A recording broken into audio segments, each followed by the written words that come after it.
concebirás en tu vientre y darás a luz un hijo y llamarás su nombre. Y este será ¿cómo? ¿Cómo será?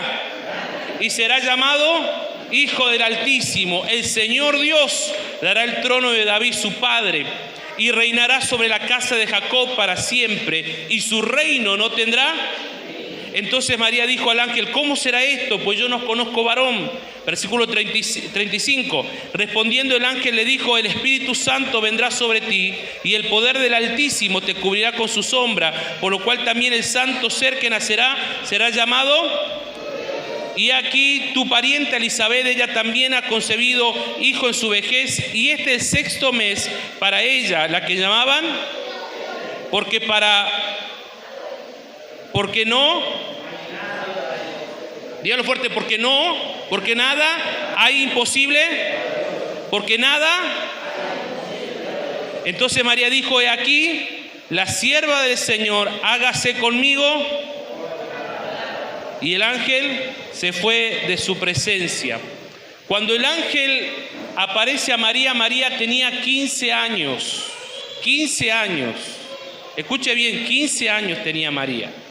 Y esto para los judíos no era malo porque se consideraba una persona joven a partir de los 12 años.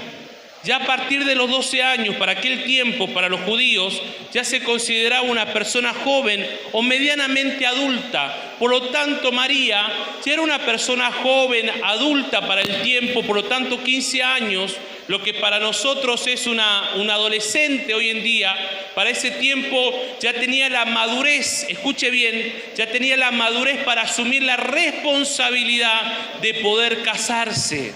Ya en ese tiempo ya tenía la facultad, una chica de esa edad, de poder contraer familia.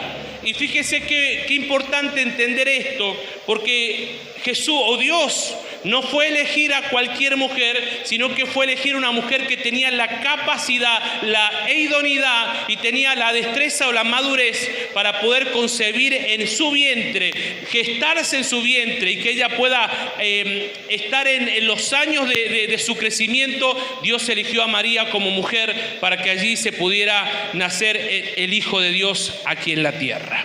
Ahora, ¿por qué Jesús elige o por qué Dios elige a María? Primero, porque María era del linaje de David. La Biblia dice en el libro de Jeremías 33:14, dice: he aquí vienen días, dice Jehová, en que yo confirmaré la buena palabra que ha hablado a la casa de Israel y a la casa de Judá.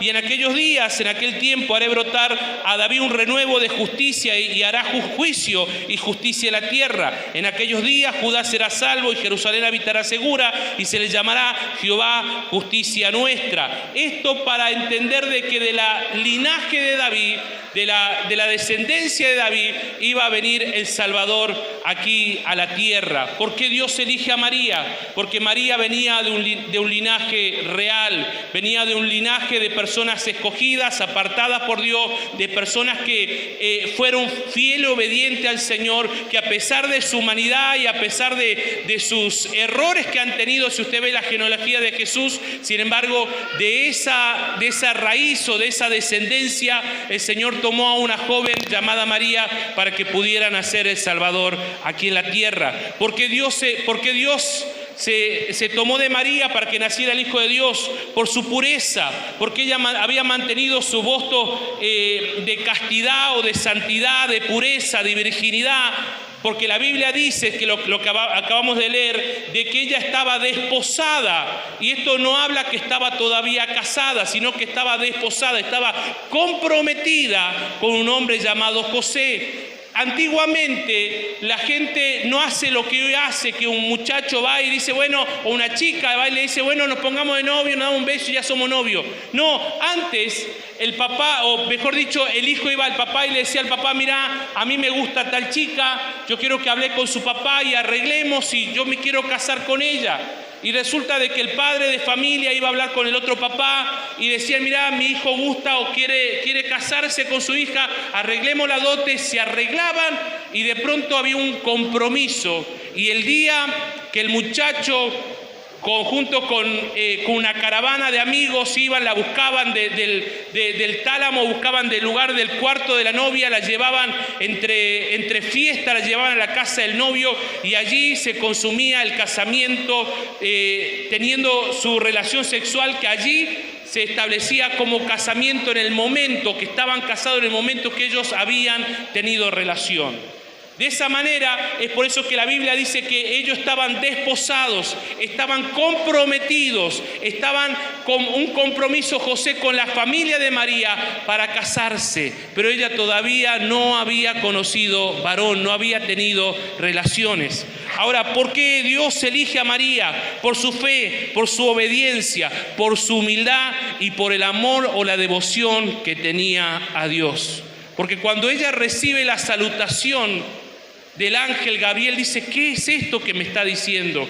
Pero ella sigue diciendo en los últimos versículos que hemos leído, hágase en tu sierva conforme a tu buena voluntad. Esta joven mamá o esta joven mujer de 15 años estaba dispuesta a lo que sea para que el Hijo de Dios se desarrollara en ella, creciera. Ella estaba dispuesta a obedecer y a cumplir con ese designio divino que se había establecido en ese momento. Ahora, ¿por qué quiero recordar a María en este momento? Porque, mi hermano, nos hace pensar en la importancia que Dios busca corazones que sean como María. Corazones que estén dispuestos a creer, que estén dispuestos a amar a Dios, que estén dispuestos a obedecer a sus designios, que guarden su corazón con pureza, con santidad, para que Dios pueda cumplir su propósito en nuestra vida.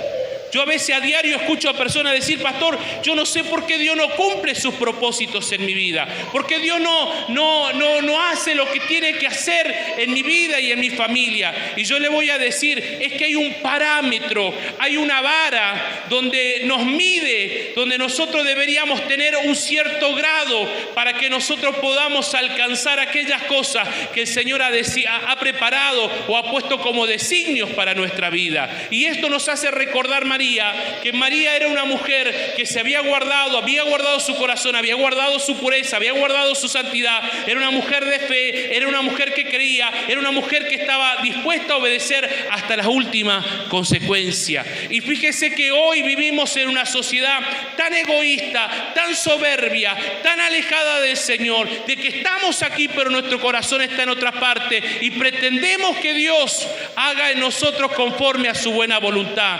Fíjese que a veces en pequeños detalles, como la palabra que nos enseña y nos dice, ama a tu prójimo o perdona a tu prójimo, aún en esas cosas nos cuesta obedecer a Dios. Imagínense si Dios nos pusiera designio mucho más grande o nos pidiera cosas más grandes a nuestra vida.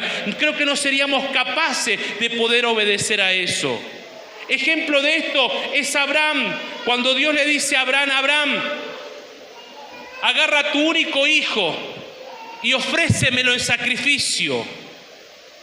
Yo creo que muchas mamás o muchos padres no estaríamos dispuestos a hacer lo que Abraham hizo. Y uno diría, ¿quién es Dios para que me mande? Quizás el diablo que me está diciendo. Aunque algún otro papá diría, Señor, yo te lo sacrifico, aunque vos no me lo pidas, yo te lo sacrifico.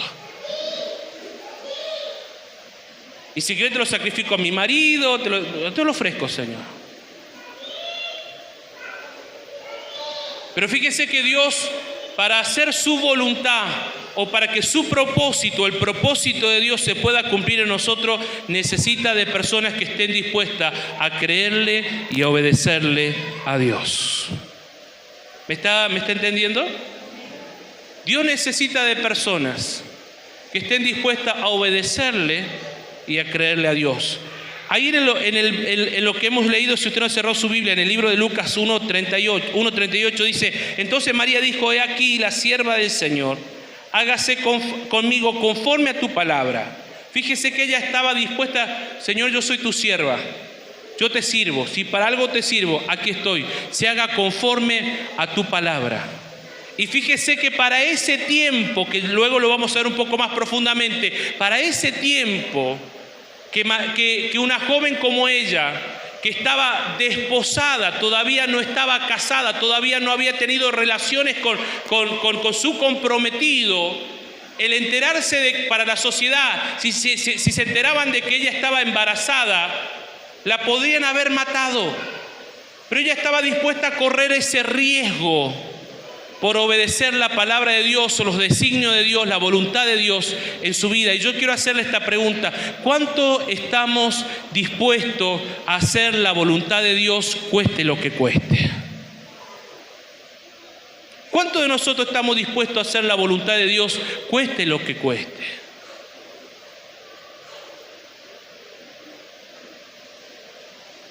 Vuelvo a repetir lo que dije hace un momento. A veces en cosas, no puedo decir sencillas, pero sí que están a nuestro alcance, como perdonar a nuestro hermano nos cuesta. ¿Cuánto más si Dios nos pidiera cosas mucho mayores para nuestras vidas? No sería costoso, pero mire, debemos aprender de María, de esta mujer, aprender a estar dispuesta a decirle: Señor, yo soy tu siervo, yo estoy dispuesto a servirte, hágase conforme a tu palabra, que tu palabra diga lo que yo tengo que hacer y yo lo voy a hacer.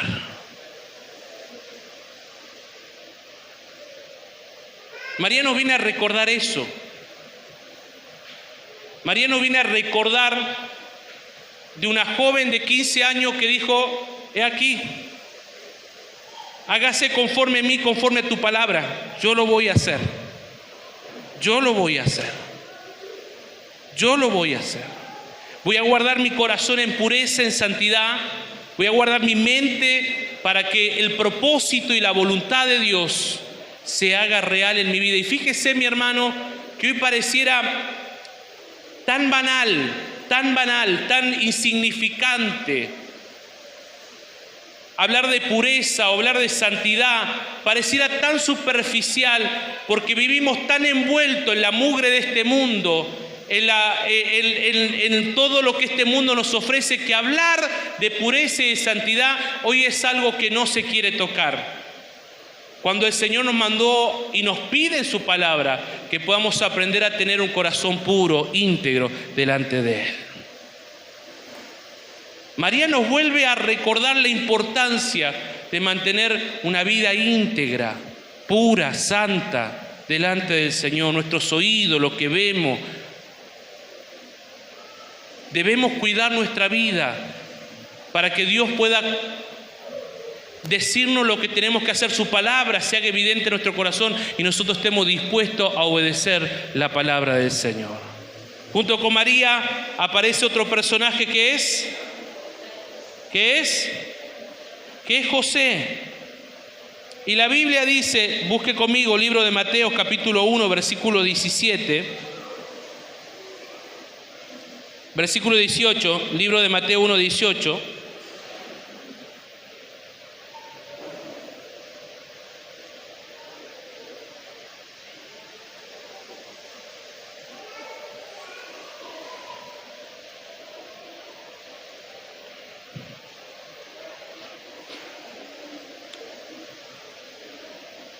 Mateo 1:18, el nacimiento de Jesucristo fue así. Estando desposada María, su madre antes que se juntasen, se halló que había concebido del Espíritu Santo. José su marido, ¿cómo era José? Yo quiero que usted subraye esto y lo tenga en cuenta. ¿Cómo era José? Dígalo fuerte, ¿cómo era José? Dígalo con ganas, ¿cómo era José? Fuerte, ¿cómo era José? Una vez más, ¿cómo era José? Era justo y no quería infamarla, quiso dejarla secretamente. Y pensando él en esto, he aquí un ángel del Señor le apareció en sueño y le dijo: José, hijo de David, no temas en recibir a María tu mujer, porque lo que en ella es engendrado del Espíritu Santo es... Y dará a luz un hijo y llamará su nombre Jesús, porque él salvará a su pueblo de sus pecados. Todo esto aconteció para que se cumpliese lo dicho por el Señor por medio del profeta, cuando dijo: he aquí una virgen concebirá y dará a luz un hijo y llamará su nombre Manuel, que traducido es Dios con nosotros. Y despertando José del sueño, hizo como el ángel del Señor le había mandado y recibió a su mujer. Pero no la conoció, quiere decir que no tuvo relaciones con María hasta el día que dio a luz su hijo primogénito y le puso por nombre José. Era un hombre ya de 30 años y no se sorprenda la diferencia de edad, porque para los tiempos bíblicos o para los tiempos de la historia judía era muy normal que un hombre mayor, un hombre de esa edad que todavía vivía con sus padres, detalle importante, que estaba cerca de su familia, pudiera hablar con los padres para casarse con una joven ya de 15 años. Para ese tiempo era muy normal porque ya se consideraba una edad madura. Por eso siempre decimos nosotros a los jóvenes y a los adolescentes, y también lo hemos repetido un montón de veces a los papis, de que es muy importante la madurez de un chico para poder tener un noviazgo, tener una relación, lo cual hoy nosotros consideramos que a partir de los 18 años para arriba está en una edad propicia, hasta por ahí nomás, dependiendo de alguna persona, la edad propicia para poder establecer un noviazgo. Particularmente en lo que hemos compartido con mi esposa, con adolescentes y con jóvenes, nunca hemos visto que un noviazgo de adolescente o preadolescente dé frutos buenos o dé frutos que puedan ser dignos de exaltar a Dios, sino que siempre ha traído complicaciones como tener jóvenes o adolescentes con el corazón partido, roto, dolido, o pensar que todos los hombres son iguales porque resulta que tuvo una mala experiencia en su plena adolescencia. Por eso para los papis es importante que usted piense a la hora de decirle sí a su hijo o a su hija adolescente, menor de 18 o 20 años, que se va a poner de novio, porque usted dice, bueno, si todos lo pueden hacer, pastor, ¿por qué yo no lo puedo hacer? Es porque usted no es todo el mundo, mi hermano. Usted es un hijo del Señor. Flojo el amén, pero vamos a creer que lo entendió. Aquí hay otro detalle. Algo que yo siempre recalco a la hora de ponernos de novio, y siempre me dice cuál es el detalle importante. A las mujeres siempre le digo, búsquese en poner de novio con un hombre que sea maduro. Y déjeme decirle que a los hombres, y yo voy a hablar como hombre, a veces el agua nos llega tarde al tanque. Por lo tanto, la madurez nuestra llega un poquitito retrasada a la par de las mujeres. Fíjese que José ya era un hombre que era maduro, un hombre entendido, un hombre de 30 años, un hombre que trabajaba, se esforzaba y tenía la capacidad para tener su familia. Y yo le digo esto a los muchachos que se quieren poner de novio o que están de novio: laburen, trabajen, tengan una visión a futuro, porque si no lo tienen, lamentablemente van a perjudicar a una persona simplemente por el hecho de no querer estar solos. ¿Lo está entendiendo? Si su hijo es vago, mi hermana, y se levanta a las 12 del mediodía, no lo deje poner de novio. Si su hijo no trabaja, no le permita poner de novio, porque tarde o temprano mañana esa chica queda embarazada y le va a traer a la casa para que usted le críe el hijo. No lo permita. No lo permita. Si su hija todavía es una adolescente, no le permita. Espere un tiempo, enséñele la importancia de poder esperar y tener la madurez para tener una relación que tenga propósito. Amén.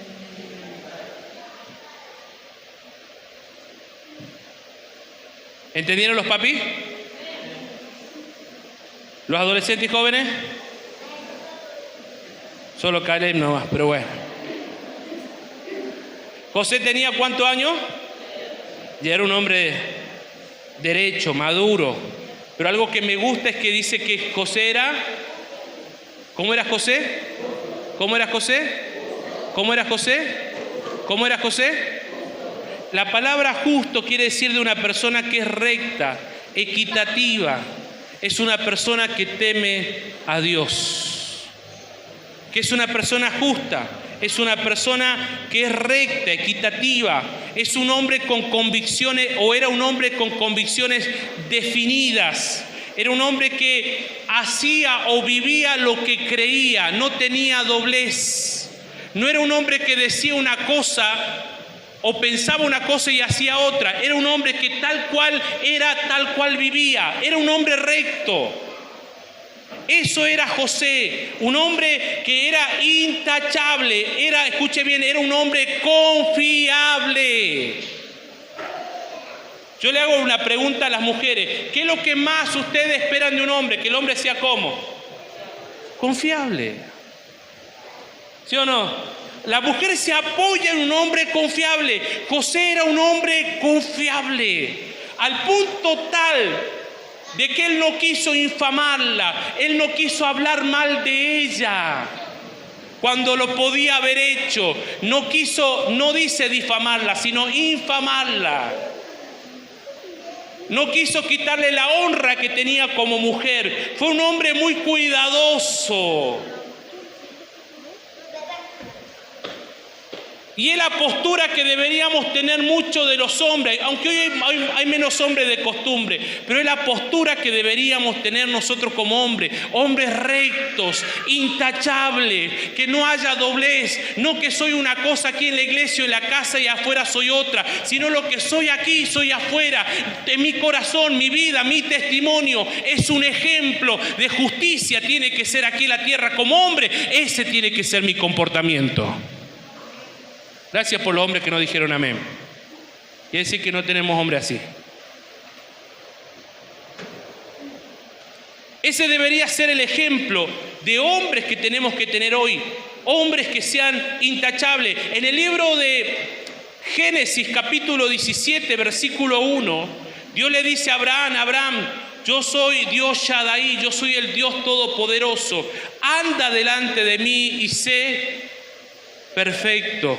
Lo que otra palabra dice, otra traducción dice, sé intachable. Sé un hombre en el cual no haya un doblez. Sé un hombre en el cual no digas una cosa y haga otra. Sé un hombre que sea recto. Esa es la postura. Pero el versículo 2, lo que sigue diciendo en el capítulo 17, y yo haré de ti una nación grande. Lo que usted tiene que entender, mi hermano, es que un hombre que es íntegro, un hombre que es justo, las promesas de Dios le van a seguir.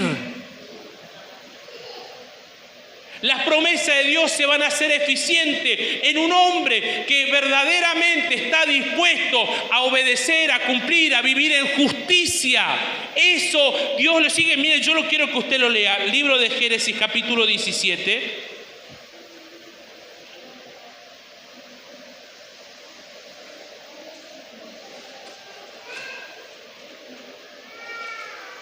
Libro de Génesis capítulo 17. Versículo 1.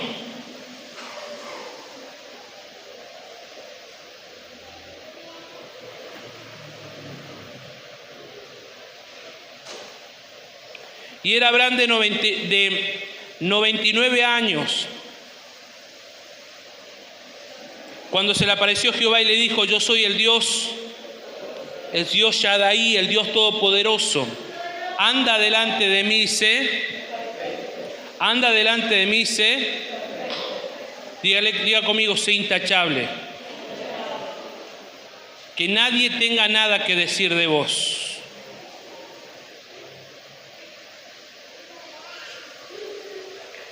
Que nadie tenga nada que decir de vos. Cuando la Biblia habla de ser una persona intachable, de ser una persona perfecta, no está hablando del perfeccionismo, que todavía no lo tenemos, pero sí está hablando de la capacidad que uno como ser humano puede tener, que nuestro testimonio demuestre al mundo quiénes somos y que nadie puede hablar de nosotros porque tenemos un testimonio que es válido. Necesitamos, mi hermano, en la sociedad que vivimos hoy, en una sociedad corrupta, en una sociedad mentirosa, en una sociedad que tiene un doble discurso, necesitamos hombres principalmente, pero también mujeres que sean intachables delante de la presencia de Dios. Y el versículo 2 dice esto: y pondré mi pacto entre mí y ti y te multiplicaré en gran manera.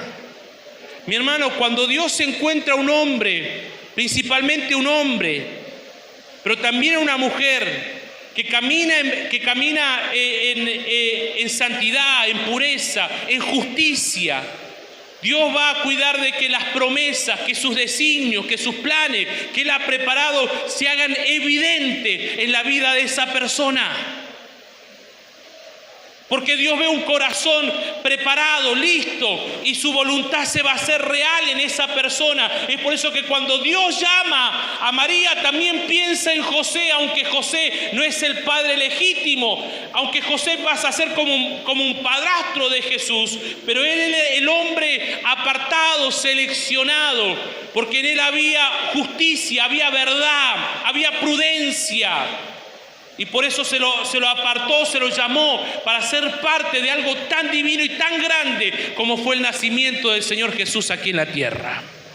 Ahora yo me hago esta pregunta y Dios me ayude a mí, Dios me ayude en mi hogar. Meditaba mientras estábamos adorando al Señor, meditaba si mi casa está haciendo eso, para que Dios se haga evidente en nuestro hogar, para que Dios nazca en nuestro hogar, para que su justicia, su verdad, lo que Él ha preparado, su designio, se hagan evidente.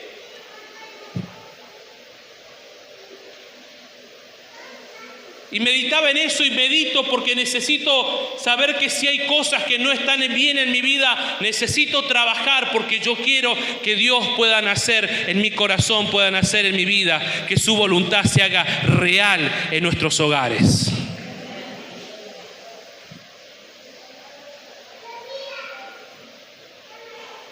¿José era un hombre? ¿José era un hombre? ¿José era un hombre? Justo.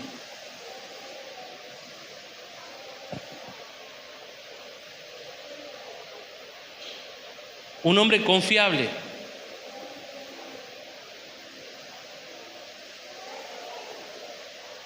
Que se le podía depositar una cierta responsabilidad y sabía que él la iba a cumplir. Yo te hago una pregunta esta noche. Vos y yo seremos esa persona confiable que Dios pueda depositar un plan y un propósito en nuestra vida para que se cumpla en nosotros. El cielo nos mirará como personas confiables, justas en esta tierra, para que su propósito se haga real en nuestra vida. ¿Somos personas confiables? El cielo nos mirará como personas confiables para depositar ciertos propósitos, ciertos planes, que se despierten ciertos dones en nosotros. ¿Seremos esas personas confiables? Y si vos decís, yo creo que no, pastor, sería bueno que te replantees cómo transformar ese no en un sí y que el cielo te mire y te diga, a este hombre, a esta mujer, le vamos a depositar ciertos dones, ciertas capacidades, le vamos a dar ciertas responsabilidades, porque en los cielos vemos que es un hombre o una mujer idónea para esta tarea.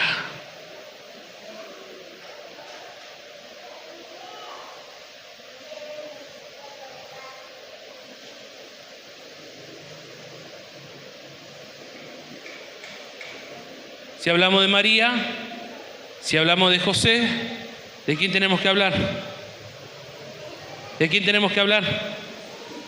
Vaya conmigo al libro de Lucas capítulo 2. Versículo 1. Libro de Lucas, capítulo 2, versículo 1.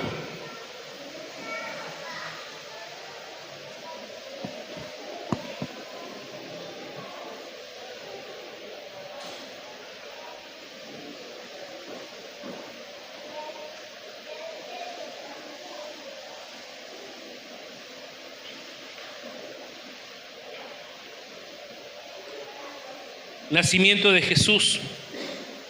Aconteció en aquellos días que se promulgó un edicto de parte de Augusto César, que todo el mundo fuese empadronado. Este primer censo se hizo siendo Cirenio gobernador de Siria, versículo 3. Y acá permítame decirle algo.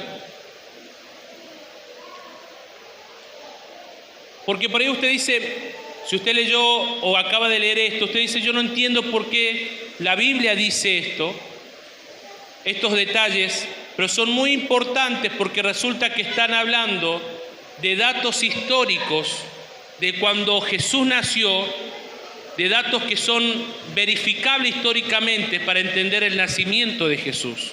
Ahora el versículo 3 sigue diciendo: e iban todos para ser empadronados, cada uno a su ciudad. Y José subió ¿a dónde? Subió de Galilea a la ciudad de Nazaret, a Judá a la ciudad de David, que se llamaba, por cuanto era de la casa y de la familia de David, para ser empadronado con María su mujer, desposada con él, la cual estaba. Y aconteció que estando ellos ahí, se cumplieron los días de su alumbramiento, y dio a luz su hijo primogénito, y lo envolvió en pañales, y lo acostó en un pesebre, porque no había lugar para ellos. ¿Dónde? En el mesón. Yo le decía hace rato de que José era un hombre que era confiable, era un hombre al cual se le podía depositar una tarea y que él iba a cumplir. En ese tiempo, un hombre decide establecer un edicto real y llamar a todos los ciudadanos de cada tierra que viajen a sus ciudades o a sus provincias para ser empadronados, para ser censados. Y de pronto, como José y María vivían en un lugar que se llamaba Nazaret, tienen que tomar la decisión de viajar hasta Judá de Belén, porque los dos eran de descendencia de Belén, y tienen que viajar 145 kilómetros. Yo se lo voy a poner así, como de aquí a San Fernando del Valle de Catamarca, tenían que viajar 145 kilómetros. Y en ese tiempo no había moto, no había bicicleta, no había colectivo, no había flechabús. En ese tiempo había patabús, a patita. 145 kilómetros, tal vez, quizás, posiblemente, aunque algunos lo dicen que posiblemente haya ido en un burrito María, pero 145 kilómetros aproximadamente a pie, 3 a 4 horas viajando de Nazaret hasta Belén para ser empadronado, porque José era un hombre, era justo. Y él puede decir: sí, mi esposa está embarazada, me quedo acá. Pero era un hombre justo que tenía que cumplir y decidió cumplir.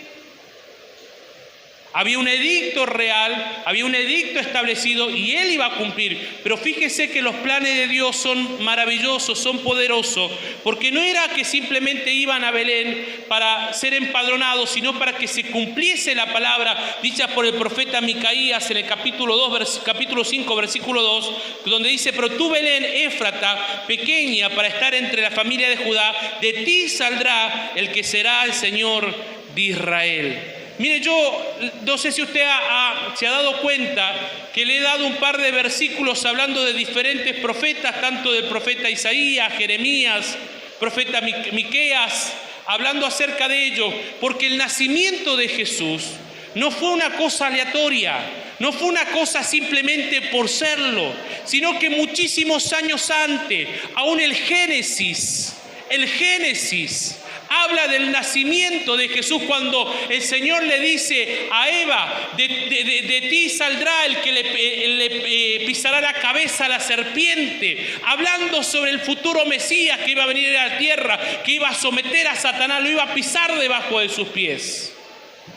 Y los profetas Isaías, profeta Jeremías, profeta Ezequiel, Miqueas, hablan acerca de la venida de Jesús. Y fíjese qué importante, a veces sin darnos cuenta, mi hermano, Dios permite ciertas cosas para movernos, para que su propósito se haga real, se haga evidente. Porque si este hombre no hubiera puesto este edicto, José y María, es muy probable que se hubieran quedado en Nazaret, y es muy probable que Jesús hubiera nacido en Nazaret. Pero como los propósitos de Dios son verdaderos y nada está puesto al azar, nada es aleatorio, nada es puesto por poner, sino que todo tiene un propósito, todo encaja perfectamente en el plan de Dios.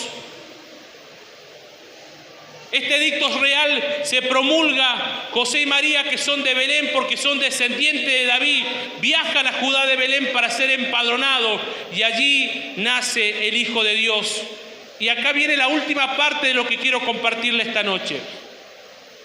Porque si usted vuelve a leer conmigo los últimos versículos, versículo 6, y versículo 7 del capítulo 2, si usted no ha cerrado y ha apagado su Biblia, del libro de San Lucas.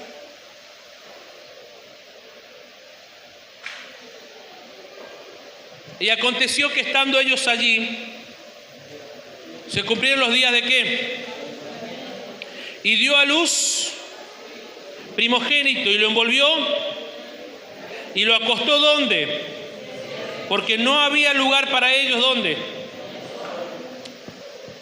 La gente había viajado de diferentes lugares y Belén era una de las ciudades que no era muy grande. Belén era un pueblo muy pequeño, una ciudad muy pequeña.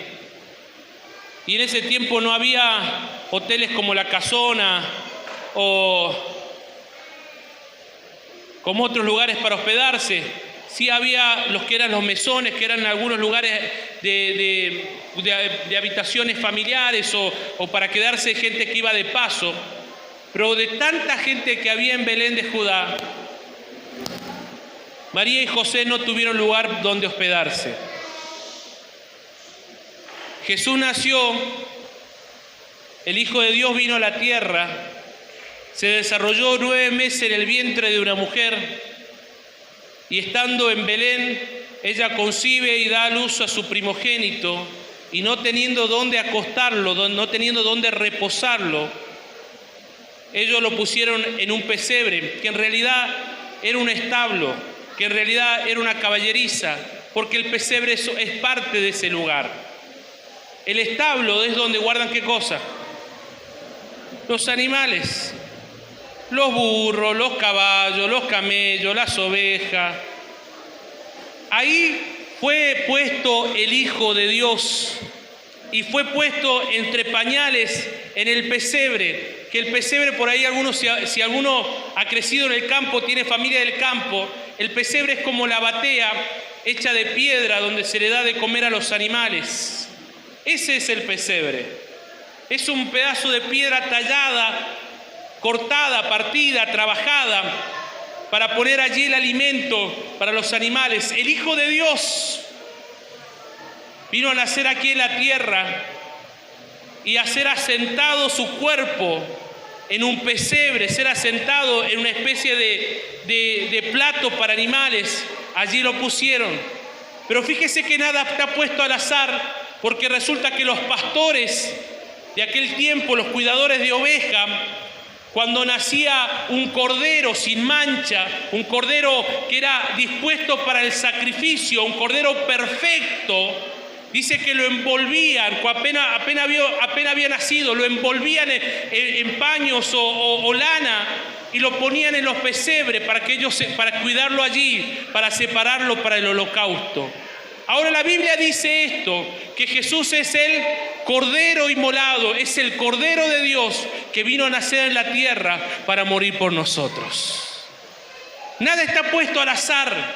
Jesús no nació en el pesebre para quedar humilde, sino para establecer algo divino, que Él era el Cordero de Dios, que vino a nacer en la tierra perfecto, santo, puro, sin mancha, para que después de varios años, 30 y pico de años, en una cruz padeciera por amor a cada uno de nosotros. Y a pesar de que han pasado años desde la muerte y resurrección del Señor Jesucristo, su sangre sigue siendo evidente, su sangre sigue siendo poderosa, su obra sigue siendo real en todo hombre y en toda mujer que en Él cree.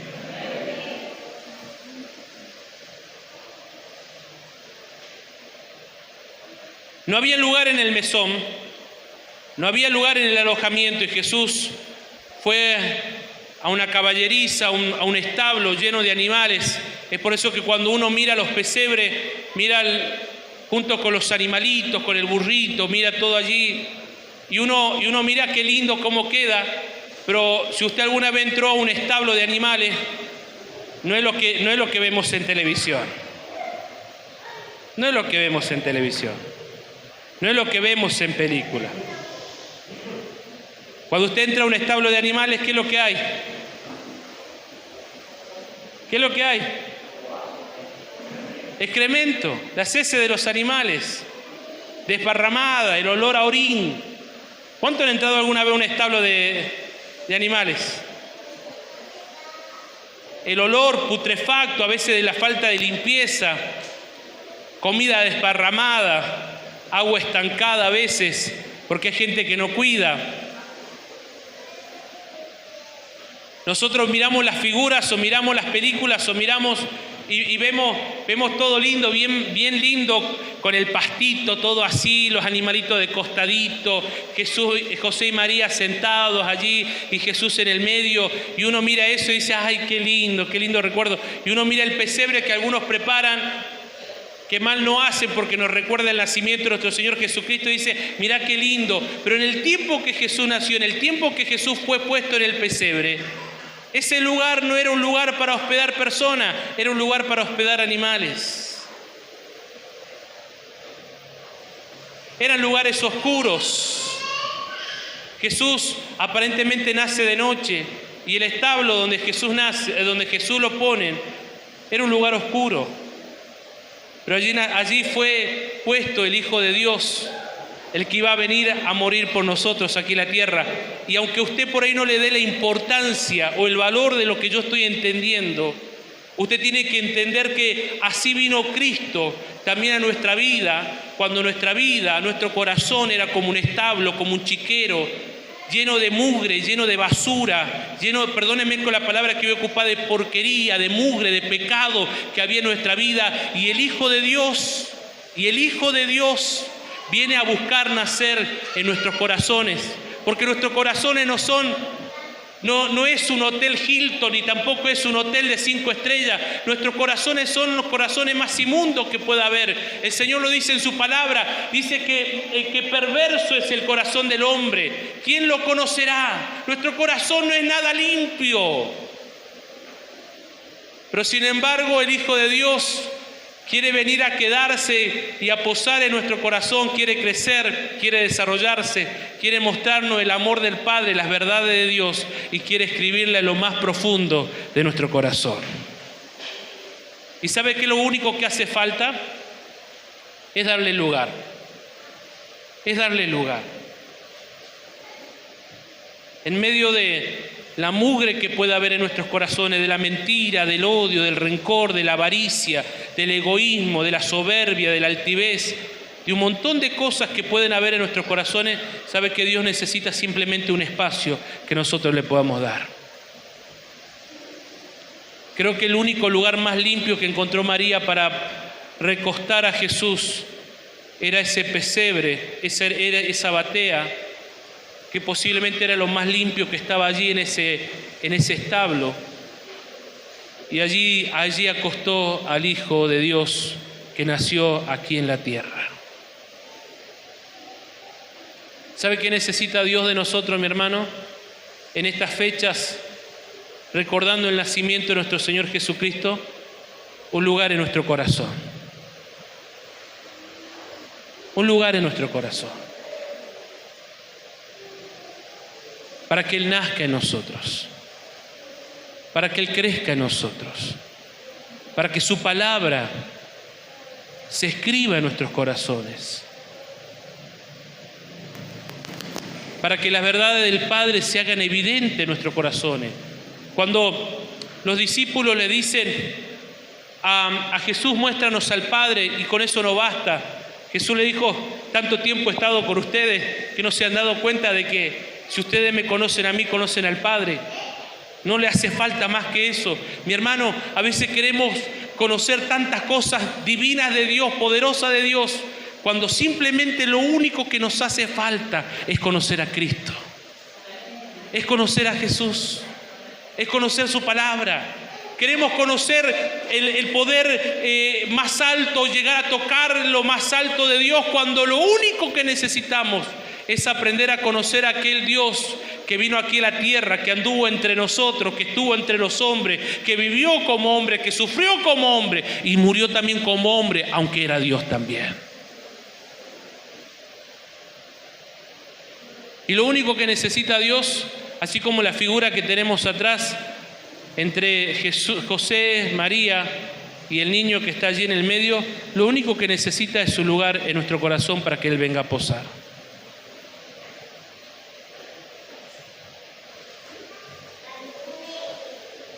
Vivimos tan apurados. Es más, yo le llamo a estos días, ¿les llamo día de qué? Día de locos. Estos días a mí no me gusta salir a comprar, lo llamo día de locos, la veo a la gente enloquecida. ¿Qué voy a comprar? ¿Qué voy a comer? ¿Qué vamos a comer?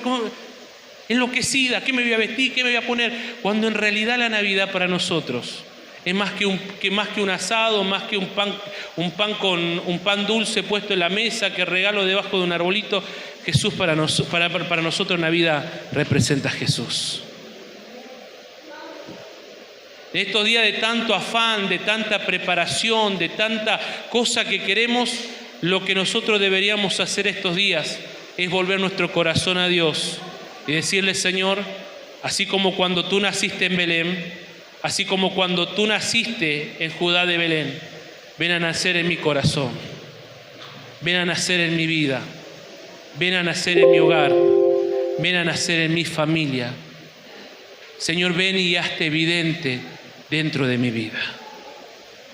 Porque, mi hermano, a pesar de los años que muchos podemos llevar en el camino del Señor, algunos con 5, 10, 15, 20, 25 años de cristiano, Jesús todavía no ha nacido en nuestro corazón.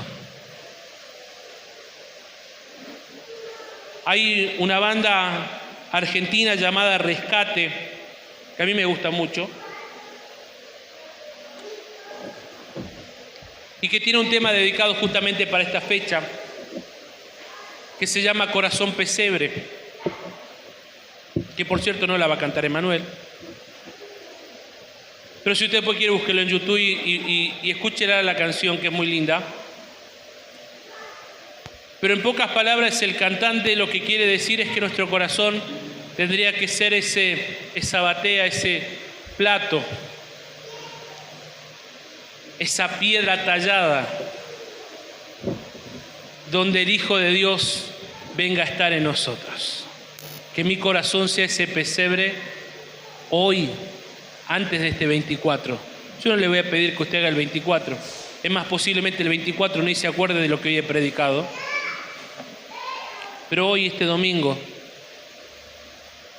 yo quisiera que su corazón pueda ser ese pesebre, que sea esa batea, que sea ese plato de piedra, tallado, trabajado por el hombre, trabajado por la circunstancia, trabajado por la vida que uno ha vivido. Y que el Hijo de Dios, sus verdades escritas, vengan a nacer en nuestro corazón y que allí crezca en nosotros. Yo quiero invitarle a que usted, ahí en el libro de San Lucas,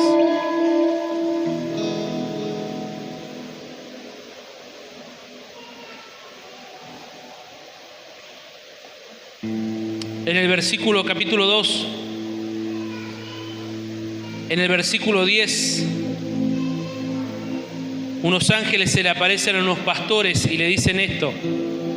San Lucas 2:10.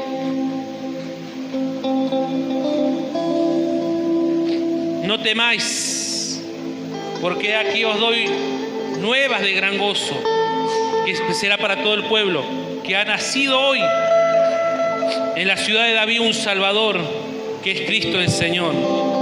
Esto os servirá de señal, que hallaréis al niño envuelto en pañales, acostado en un pesebre. Y repentinamente apareció con él un ángel, una multitud de huestes celestiales que alababan a Dios y decían: gloria a Dios en las alturas, y en la tierra paz, buena voluntad para con los hombres. ¿Sabe qué deseo, mi hermano, para este 24 para usted? Es lo que los ángeles, las huestes celestiales dijeron en ese momento: gloria a Dios en las alturas, y en la tierra haya paz y buena voluntad para con los hombres. Que hoy vos puedas darle un lugar al Señor para que Él pueda nacer en tu vida. ¿Cuántos dicen amén?